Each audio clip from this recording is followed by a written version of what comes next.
நடந்து முடிந்த நாடாளுமன்ற பொதுத் தேர்தலில் அகில இந்திய அளவில் மக்கள் இந்தியா கூட்டணிக்கு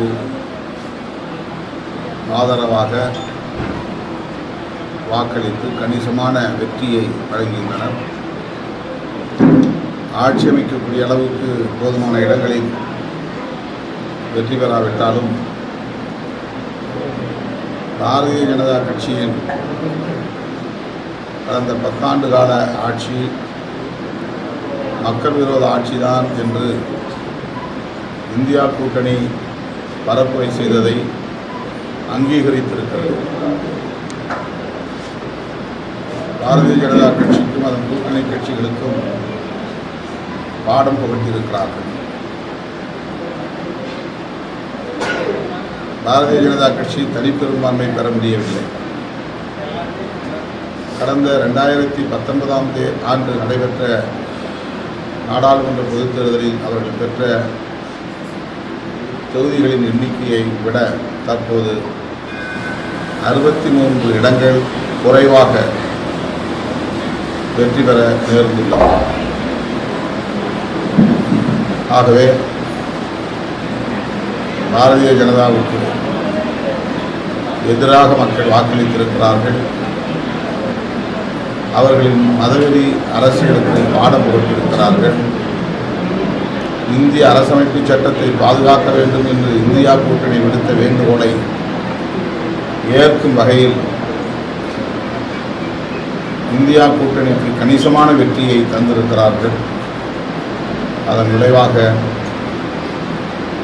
எந்த அரசியல் சட்டத்தை நீர்த்து போகச் செய்ய வேண்டும் என்று பாரதிய ஜனதாவும் சங் பரிவார்களும் சதித்திட்டம் தீட்டினார்களோ அதே சக்திகள், குறிப்பாக பிரதமர் மோடி அவர்கள் அரசமைப்பு சட்டத்தை கையில் ஏந்தி கண்ணில் ஒற்றி அதை வணங்கும் நிலை இன்றைக்கு ஏற்பட்டிருக்கிறது.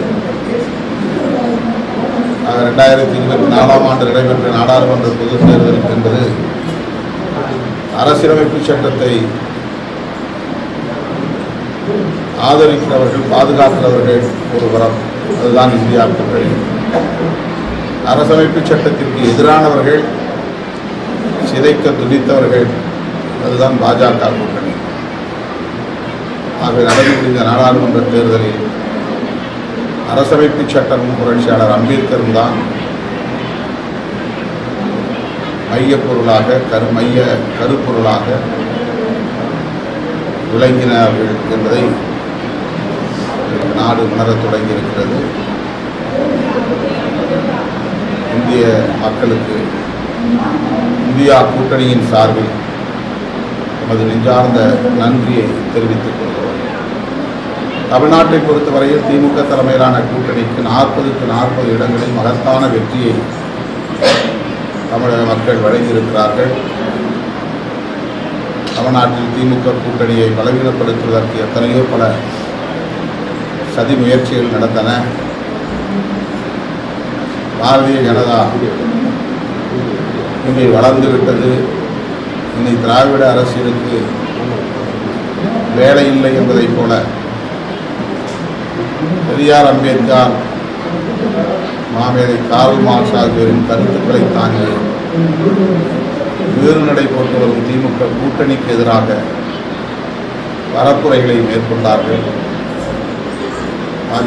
பாஜக தலைமையிலான கூட்டணி கட்சிகளும்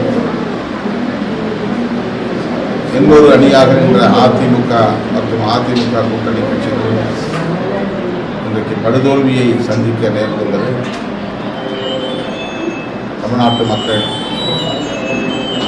மிகவும் கவனமாக, விழிப்பாக இருந்து வாக்களித்துள்ளனர். போட்டியிட்ட பெரும்பாலான இடங்களில் பாஜக டெபாசிட் இழந்துள்ளது. ஆகவே தமிழ்நாட்டு மக்களுக்கும் விடுதலை சிறுத்தைகளுக்கு 2 தொகுதிகளில் வெற்றி வாய்ப்பை தந்து தேர்தல் ஆணையத்தின் அங்கீகாரத்தை பெறுவதற்கான ஒரு அரிய வாய்ப்பையும் ஏற்படுத்தி தந்திருக்கிற மற்றும் சிதம்பரம் நாடாளுமன்ற தொகுதி மக்களுக்கும் விடுதலை சிறுத்தைகள் கட்சியின் சார்பில் மனமார்ந்த நன்றியை உரித்தாக்குகிறோம். விடுதலை சிறுத்தைகள் கட்சி அங்கீகாரம் பெற்றதை அடுத்து மனமுவந்து வாழ்த்துக்களை கூறியிருக்கிற தமிழக வெற்றி கழகத்தின் நிறுவனர் நடிகர் விஜய் அவர்களுக்கும் சூப்பர் ஸ்டார் ரஜினிகாந்த் அவர்களுக்கும் நமது நெஞ்சார்ந்த நன்றியை தெரிவித்துள்ளோம். இந்த 40 தொகுதி வெற்றி கூட்டணி பலமா இல்லை ஒருங்கிணைப்பா கட்டமைப்பா எப்படி நினைக்கிறீங்க? 40 தொகுதிகளிலும் திமுக கூட்டணி வெற்றி பெறுவதற்கு தமிழக மக்கள் தான் காரணம். இந்த கூட்டணியின் மீது மக்கள் வைத்திருக்கிற நம்பிக்கை தான் காரணம். அந்த நம்பிக்கைக்கு பாத்திரமாக